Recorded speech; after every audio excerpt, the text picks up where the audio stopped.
Good morning, everyone. Hope everyone on the call so far is well.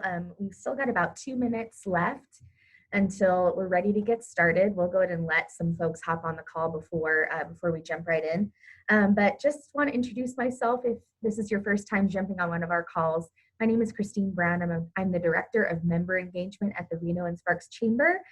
It's a pleasure to be with you today and to continue to moderate these Path Forward calls that are providing incredibly valuable information to our members as we navigate the recovery of Nevada's economy together. It's been about 2 weeks since we've gotten into phase 2 of Nevada's reopening, and we're actually here at the Chamber getting ready to send out our phase 2 survey.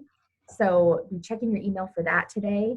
You should be seeing a link for that sometime this afternoon. And much like we did with our phase 1 survey, we're looking for information about what businesses are experiencing in phase 2. We're looking for challenges that you're facing. We're looking for victories you've had. It would be great to be able to share stories of success as well, knowing that there are good things to share. There are good things happening as well. So we definitely want to make sure we're aware of that and expressing gratitude for that. So I see that Karyn's on the line. Hi, Karyn. Hi, good morning. Good morning to you. So it's about 10:59 right now, so we'll just wait a minute or two to get started. I see a couple other folks are hopping on the call, so I will go silent for a moment. And and just a quick reminder also, if you have any questions for Karyn during the call, please just enter them in the chat box. That's usually where we take all of our Q&A, our live Q&A, and we'll get to as many questions as possible at the end of the call. So with that, we'll just get started here in about a minute. Okay.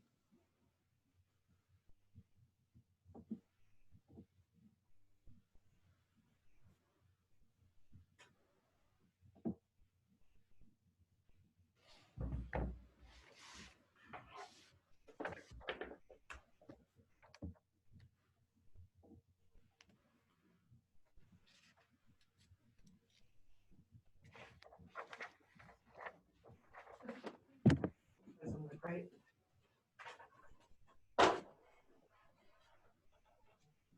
The OCD in me. It looks beautiful. It was turned the wrong way. I mean, by now we're used to all sorts of backgrounds. Seeing people on the beach, at the Golden Gate Bridge. The beach ones are the best. I agree. I haven't really gotten into the virtual backgrounds personally. I think partially because I think, I want people to know that, for us at the Chamber, at least, we've been in the office this whole time. We're working hard. And so, it's kind of a boring background that I've got. It's maybe not awe-inspiring, but but it's a lovely place to be. All right, well, let's go ahead and get started since it's about 11:01 now. So what I'll do is I'll go ahead and just introduce you really quickly, Karyn, and then open it up to you if you have any opening comments, and then we'll just launch right into our prepared questions because we have quite a few, and I know that you'll have great insight for us on all of these things. Mm-hmm. So Karyn founded HRC, the Human Resource Connection, more than 15 years ago. And what she does is she tackles the complex people issues that folks face in her industry. And she's worked, up to this point, she's worked with more than 175 companies and helping folks to recruit, retain, and to develop their talent. So she's gonna be a great resource for us when it comes to the human resources realm, which is full of all kinds of complexities, especially at this time. So Karyn, go ahead and if you have anything to open up with, go for it. Thank you, Christine. Thanks for having me. Good morning, everybody. Happy to be here and have some more conversations around this interesting time that we are all in. One of the things that comes to mind every single time I go to start talking about COVID and how to manage it and what are the challenges. And I love what you said. What are the victories? Because there are many victories for sure. But really, communication is the key to surviving this, because it's a constantly changing animal, as we all know. I mean, that is the only thing that's been constant in the last 3 months is change. And with that, especially if you have employees, you cannot over communicate ever. I always say that as an HR person, but most especially in these times. So that's my kickoff. Right. Let's celebrate victories. Yes, absolutely. We want to hear them. We need to hear them. All right. So in order to start things off, we'll start things off in a more general kind of 30,000 foot view sense, and then drill down into some specifics for folks. So to open things up, what would you say are the three biggest challenges facing HR professionals during the pandemic? Yes, and so I'm going to do my quick little disclaimer before we start in that of course, these are my opinions, right? These are my opinions, and they could change after this call. But right now, what we're seeing is, number one is managing a remote workforce. That's been a challenge for folks, and obviously returning employees to work, who to choose, who to come back, who not to come back. And then managing people that don't want to come back, either because of fear of COVID or they're getting, paid more to be on unemployment. So those are the three main things that we're seeing. Right. And we're certainly hearing that sentiment from a lot of our members as well, that that's primarily the last challenge of trying to get some folks to come back to work, has been particularly difficult. So in your opinion, how should personnel policy manuals be changed in order to reflect some of these challenges from COVID-19?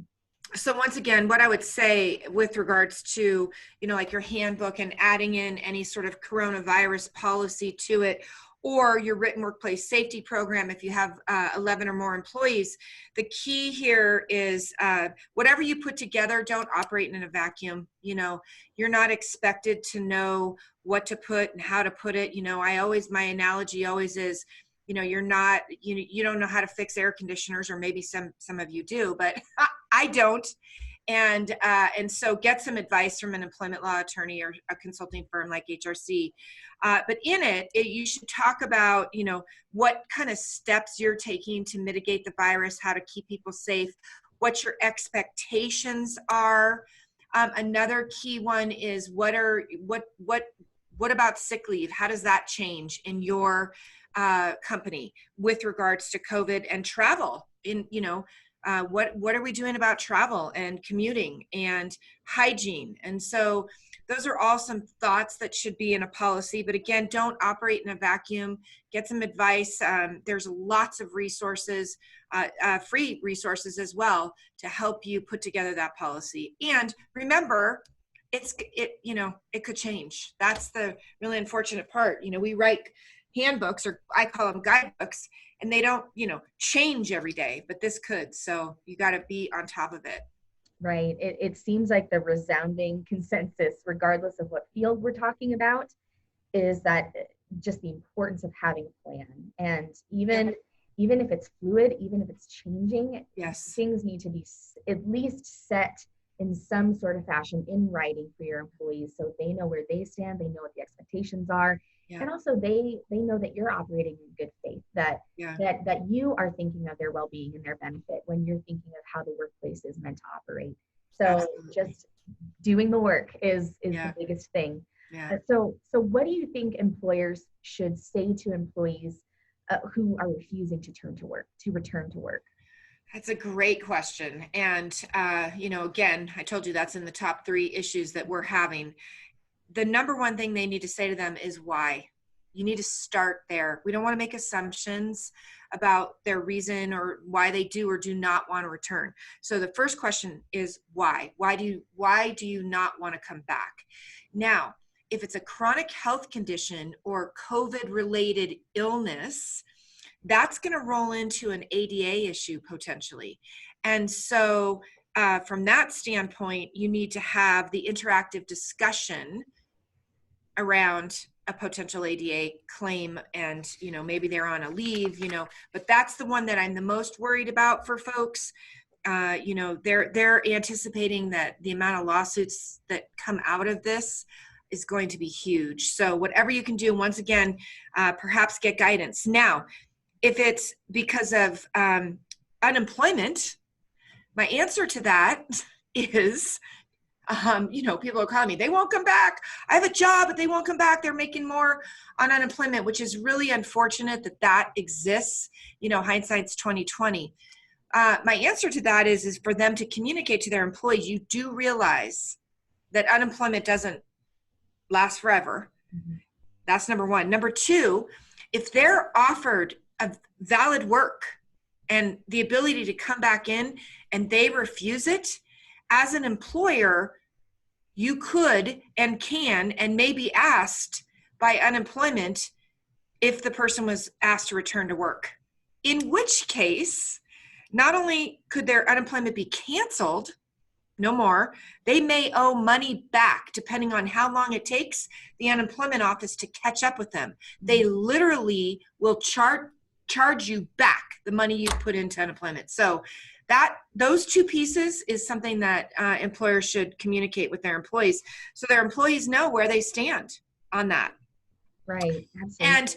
And the last answer could be, I'm afraid I'm going to get COVID. So in that case, you need to talk about every single safety protocol that you have in place that you're doing for your employees, like you said. And you cannot over communicate. The fear is real. We had an NHRA, Northern Nevada Human Resource Association, virtual meeting yesterday, and we did a poll. We only had 50 people on the call, but we did a poll and we said, how many of you would come back to in-person breakfasts if we had them with social distancing and to decrease numbers and all of that? And it was 50-50. And that was for July. Yeah. So that was really telling to me. So fear's really still a big issue, but that's not a reason to come back. I have friends that have called me. I'm calling for a friend. She doesn't want to go back, and it's like, if you're offered a position and fear is your only reason for not coming back, as long as the employer is doing, something to keep you safe, that's not a good enough reason. And if they don't come back and they're no call, no show for 1, 2, or 3 days, whatever your company policy is, then that's a no call, no show or job abandonment. Right. Absolutely. Hopefully that wasn't too much information. No, I mean, these are the conversations we're all having with each other and that members are, calling us about. So this is exactly the kind of guidance that we need right now. Good. So with that, I know that, working remotely, working from home, is something that is from what it sounds like, it's something that's going to be with us for a while in any shape or form. And some businesses, perhaps have 100% of their workforce working from home. Maybe it's a split, 75-25, depending on what operations are like. What is your guidance for deciding who comes back to the office and when? Yeah. So I'm going to back up on the remotely working. On the person that has the fear, an offer could be that they work from home for a period of time. Yeah. I forgot that. You made me think, reminded myself of that one as well. So guidance to come back and who comes back. That's where the lawsuits are unfortunately going to lie the most. Number one, it's really important. Once again, like you said, Christine, in the beginning, we have to have a plan. You have to decide, are you going to bring people back based on their known skill sets? Are you going to bring them back based on performance? Are you going to bring them back based on seniority? Or are you going to bring people back on a volunteer basis? So you need to have some meetings, have some conversation, and decide, what are we going to base this on? And then I would go so far as listing every employee in each job class, how long they've been there, what their skill sets are, and then you really have to do an analyzation based on the plan that you decide you're going to go forth, and then stick that plan. Because whatever you do, you want to be able to defend your decisions. I don't want people out there to be afraid. We've got to do business, right? And we have jobs for people, but you must have a really well calculated, thought out plan that you could defend. Whether it's right or wrong or indifferent, you had a plan and you thought it out and you analyzed it. You just didn't pick your favorites. I mean, I've had folks say, well, I want to bring Sally, right? We can't. You need to have a calculated reason and plan. Right. I think you hit it on the head that whatever your plan is, it needs to be criteria that's consistent. Yep. I mean, not to use an overworked analogy, but, with your kids, when you're disciplining your kids, you have to have a consistent framework, and so that your kids know what to expect when it comes to what's going to happen, in A, B, and C scenarios, and you Yep. stick to that, or else there could be loopholes for days. And Yes. it's similar in all of these situations, especially when I think people really want to have a sense that the decisions that are being made by their employers are equitable. That, Yeah. if they're being asked to, potentially put themselves at risk by going back to work, into the workplace, that they're on a level playing field with that decision. And you're right. You have to be able to defend it. You have to make sure the criteria is equitable and consistent. Yeah. And that's the name of the game. Yeah. So what are some practical ways that employers can make their employees feel safe as they're returning to work? Well, a lot of this, I think everyone will already be practicing or will know. But what I want to say, again, most important thing is that whatever your safety protocol is, that you communicate it, and then you communicate it, and then you communicate it again. And then when you're in your team meetings, you communicate it. And when you're passing by in the hallway, you're communicating it. And you make it so that everyone follows it. Like, one thing I've noticed being out in the public a little bit more now is that I'll go to places, whether it be a restaurant or grocery store. Grocery stores are pretty consistent, but restaurants, some people have their masks on that work there. Some people don't. Some people have it pulled over their nose. Some people don't. Some people have it as a necklace around their neck. And listen, that's not going to make your employees feel safe, nor is that going to make your customers feel safe. And so you pick a plan, you stick with it, and you're consistent. It would be, my analogy here is, it would be like if you had drivers in your organization, and you told them not to talk on cell phones. Like, that's a safety thing, right? People can die. Put this up. Can talk on the. Sorry, is there someone who perhaps needs to put themselves on mute real quick? I think you can do it too, Christine, as the. Oh, there we go. Everybody's the host. Yeah. Awesome. Okay, so anyway, if you have people driving and the rule is, and the law is, that you can't talk on the cell phone, well, you're not going to allow that sometimes and allow it other times, right? Because it's a safety issue. So is the safety protocol. When 50% of the people are still afraid, if you want your people to come back, you have to pick the plan, you have to stick by it, and you have to tell people, listen, I understand that you don't necessarily believe COVID exists. I mean, there's all these different opinions, right? It doesn't matter, because when you're at my place of work, I rent your behavior between 8 and 5. I rent your behavior like you rent a car. Pay for a car, it runs, it has tires, etc. You have your employees, you give them a paycheck, you're renting their behavior. They don't have to agree with not wearing the mask. They just have to wear it. Yeah. Or whatever your safety protocol is. So right. That's number one. And then, the other things are obvious, having maybe hand sanitizer, masks. I think logo masks are kind of cool, or inspiring masks, with inspiring words on them. I think that there's so many people that are making that kind of thing right now. And wipies at every desks, and you could put move the desks so they're 6 feet apart. I mean, there's so many things that I think people are familiar with, but splitting shifts so you only have half the people. You could even, maybe you're not a swing shift company, but maybe you make 2 shifts and you ask for volunteers. Start there. Who wants to work in the evening, it could be helpful for people.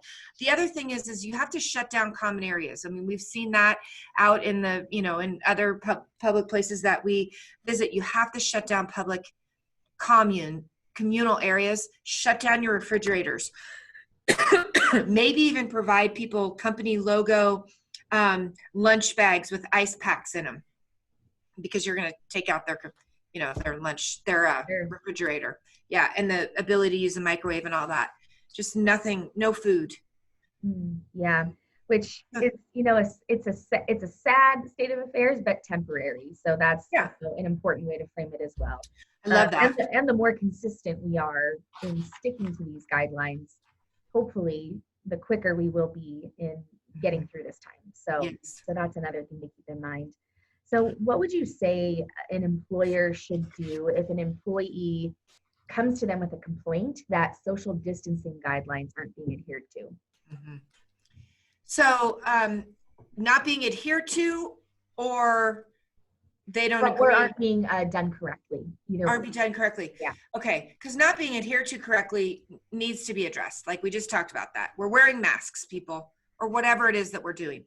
Mm-hmm. If somebody believes, and I do this with safety just in general, really anything, you should have, I think, a COVID task force, a COVID committee, maybe a group of people from all different areas. Maybe it's your social safety committee if you have 11 or more employees, and you can just add a COVID component.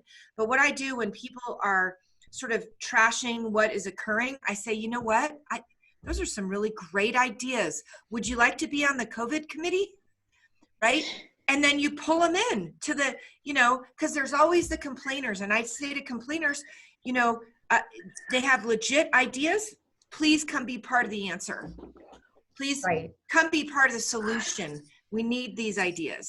Right. That's a great point. And even a few days ago when Celeste Johnson from the Applied Companies was on our call, I think she's on today's call too. Hello, Celeste.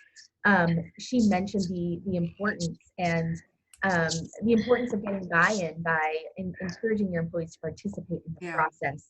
And that could not be overstated. Allowing your employees to have a voice is going to build that confidence that you want all of you to feel as you return to the workplace. Confidence that you're looking out for each other, confidence that you're on the same page, confidence that any rules or guidelines are going to be equitable. And you're right, cultivating that buy-in by allowing them to join the decision-making process is the way it should be done. Well, and here's the last thing I want to say on that is once you've determined what your plan is and what your protocol is and your policies are, and you say we're doing these, if people don't do them, it's just like any behavior in the workplace. You're getting paid. We have expectations. If you're not following them, then we're going to have to go into disciplinary action if necessary. It's that big of a deal. It's safety. Right. Absolutely. So transitioning, into, and we kind of touched on this before when it came to shutting down common areas within the workplace, with social distancing guidelines in place. What do you foresee workplace culture being like moving forward? Like where do we cultivate that community when we're not having team lunches, when we're not going on breaks together? How would you describe where you see workplace culture going in the future? That's a hard question because that's almost like a crystal ball kind of question. And if I was to crystal ball answer it, I think humans as a species want to connect with each other. And we all saw how quickly people got creative in the way they sold their products, in the way they manufactured their products, in the way they communicated. I mean, the Zoom thing was like overnight, right? And then, virtual wine get-togethers and dance parties, and granted, that's not to do the workplace, but I'm just saying, I'm just giving examples of number one, we're very creative people. Number two, we want to connect. So we're going to figure out a way to connect. The only thing that I think will change dramatically, right, is shaking hands. And, I'm hoping that someone will come up with, because that's a universal, internationally, a smile and a handshake is an international way that we communicate. And I'm hoping that someone can come up, me personally, can come up with a new way we greet each other. Because, I like to hug, that's not going to happen. I like to shake hands, that's not going to happen. What do?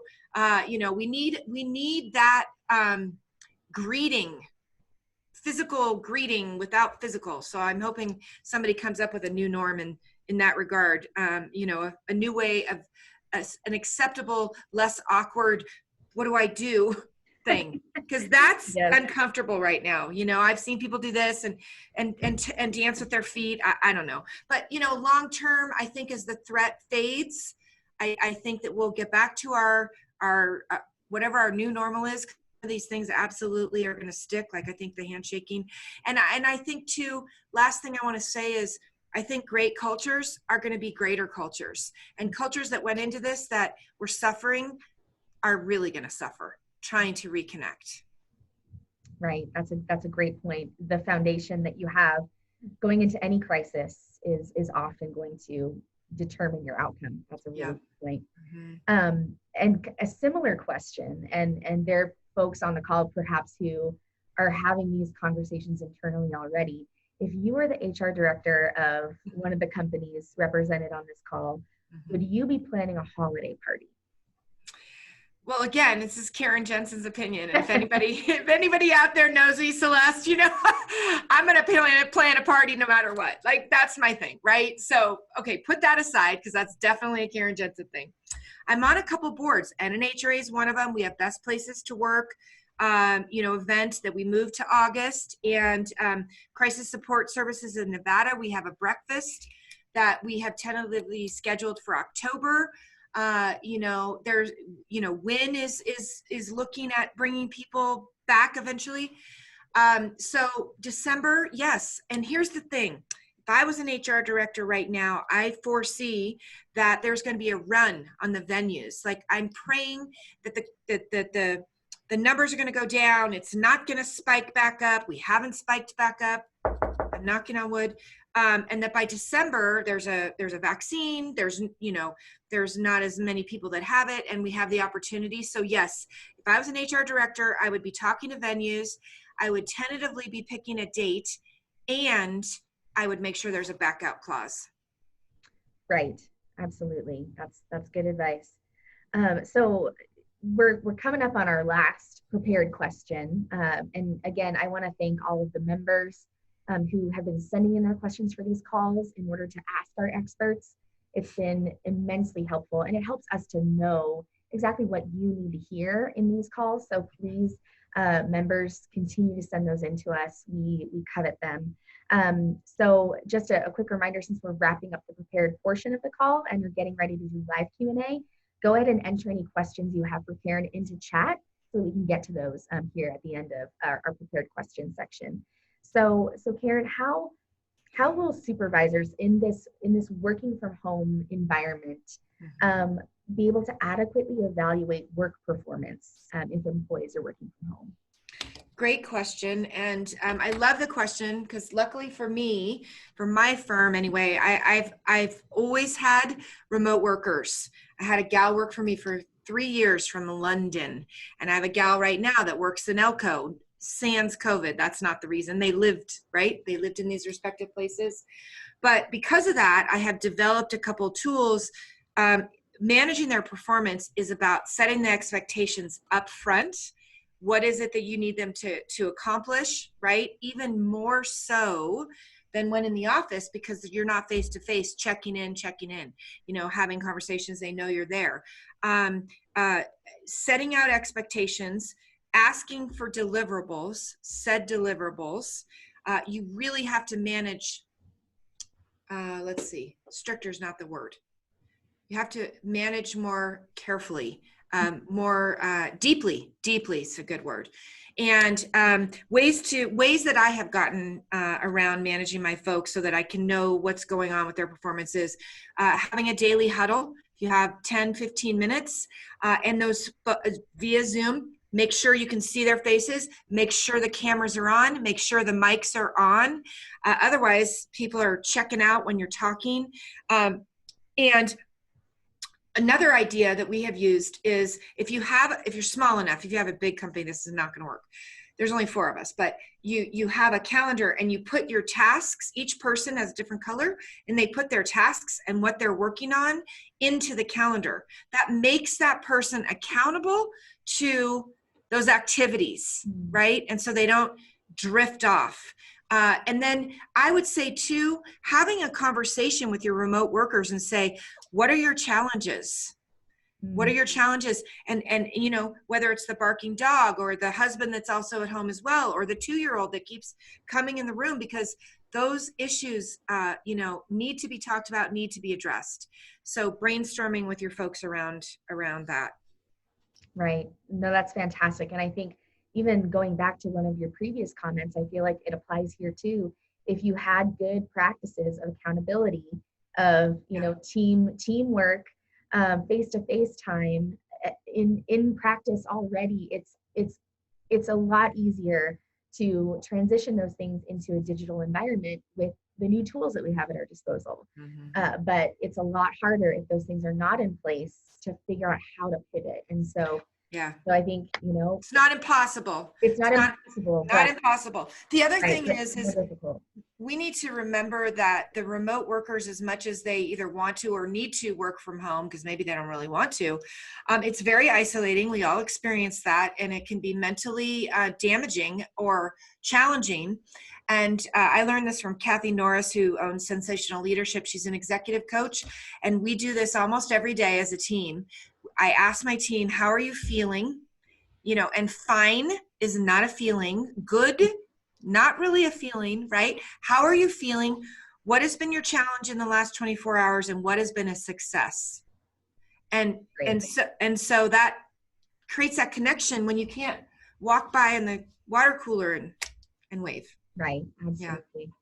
Yeah. Well, it looks like we have 2 questions in chat, which is great. So it looks like they're from Gwen Taylor. The first question is, do we need to increase our liability insurance or be sure it covers COVID-19? That's out of my wheelhouse. I personally, as a business owner, did not increase it, but I don't have, there's only 4 of us. There are, folks, and I've heard of people, they say they got COVID from their place of employment. I would ask whoever your insurance broker is. It's an amazing question. And depending on your industry and how much potential exposure you have, that you should consider that and ask your insurance broker. They'll probably always be happy to take increased amount of money. And I don't know if there's provisions now in insurance to cover COVID related issues. Yeah. And, one person who's been a great resource for us when it comes to navigating, this question over liability has been Shannon Chambers, the labor commissioner for the state of Nevada. Oh, that's awesome. And we have a call coming up with her. So if you're on this call and have questions related to labor law in particular, that call is going to be a must attend for everyone who has those questions. And because the situation is evolving and changing, yes, we're trying to check in with her, and we're trying to check in with folks like you, Karyn, and other experts we've had on our previous calls to check in as these situations continue to evolve. So that's going to be a resource coming up. She's a wealth. Shannon is a wealth of knowledge, and also she'll talk about wage and hour issues, because those are a problem for remote workers as well. Mm-hmm. And you need to make sure that you have your postings up, that you normally have in the break room, need to be available, at least available on the internet. You don't have to post them at everybody's houses, but they need to be available. And there's wage and hour issues surrounding that too. So that's great. I'm glad you're looping in with Shannon a couple times. Yeah, she has been incredible. Mm-hmm. And it looks like Gwen Taylor's second question: will workers' comp cover COVID-19 long-term illness? I don't know. Yeah, that could be another. I don't even know if they're gonna. I don't even know. That's another one that's out there. This is an unfortunate time. Just like when we kick in a new law like ADA or FMLA, there's all these different things to consider, and until the lawsuits start hitting, you don't know until you know. We don't know until we know. And I think right now, I personally feel people will be hard pressed to claim COVID as a workers' comp, unless, for example, and again, these are my opinions, this is not legal stuff I'm talking here. The meat packing, right? The meat packing plants where there was, I don't know, a couple hundred people got sick. Now that could end up absolutely being a workers' comp, because the proof probably is that employer did not follow safety practices to keep their people safe. And then, it could be, and then as far as long-term workers' comp, like permanent disability, I mean, I hope nobody gets permanent, disability from COVID, but everybody that gets it has a different reaction, obviously. Yeah. Mm-hmm. Yeah, as I'm thinking, we also have an upcoming call with Assemblywoman Teresa Benitez Thompson in regard to the possibility of a special session this summer of the Nevada State Legislature to discuss laws surrounding employment concerns and COVID-19. So that's another thing that we'll be monitoring closely as well. So it looks like Jesse has a great question as well. Do you have any forms or checklists or written policies for remote working that you can share? I don't have any, Jesse. I would be happy to talk offline a little bit more in depth of what we do, but no, I haven't, I don't have anything. One thing though I do, one resource I will share, it's called Good to Do. It's an online, like to-do list, right? Not virtual. That's not right. We're virtual. It's an online to-do list, and it's another place where we as a company can keep communications with each other, because like, for example, let's say the chamber was one of our clients, we'd have the chamber in this good to do. And then any information, that we have with that client, we share in this good to do. So it's another universal way to have communication with remote workers is my point. But I don't have any checklist that I can think of off the top of my head, Jesse. I'm sorry. But you're welcome to call me and I'll talk in depth what we do. Right. Well, that seems like a great place to end things. And thank you everyone for sticking with us a little bit over time today, because we were getting so much good information from Karyn. Karyn, how can people get in touch with you if they have more questions for you or need your guidance on anything else? Would you be able to put your email address in chat and your phone number? Absolutely. Yep. I'll do that right now. All right. Yeah. So while Karyn's doing that, just a reminder to make sure to check in with our daily chamber briefings that are coming from our CEO, Ann Silver, and it's her birthday today, so be sure to wish her a happy birthday. Information about all of our upcoming calls, including our call with Shannon Chambers and our call with Assemblywoman Teresa Benitez Thompson. All of that information is in every single daily briefing. And if for some reason you're a member and not receiving those daily briefings, just get in contact with us here at the chamber, and we will see what we can do about making sure that you're on our email list, because we're sending out critical information every single day when it comes to this evolving and changing landscape around COVID-19. I appreciate all the chamber's done. I've seen and gone to, and I was on the call with Governor Sisolak, about a month ago. It's great. I really appreciate what you've done and who you've brought in. Thank you. We're working to get him back on as well. Actually, probably the first 2 weeks of July, we'll be seeing the governor again. So that'll be great. All right. Well, with that, we'll go ahead and let everyone go. Thanks for sticking with us an extra 5 minutes today. It was valuable and necessary.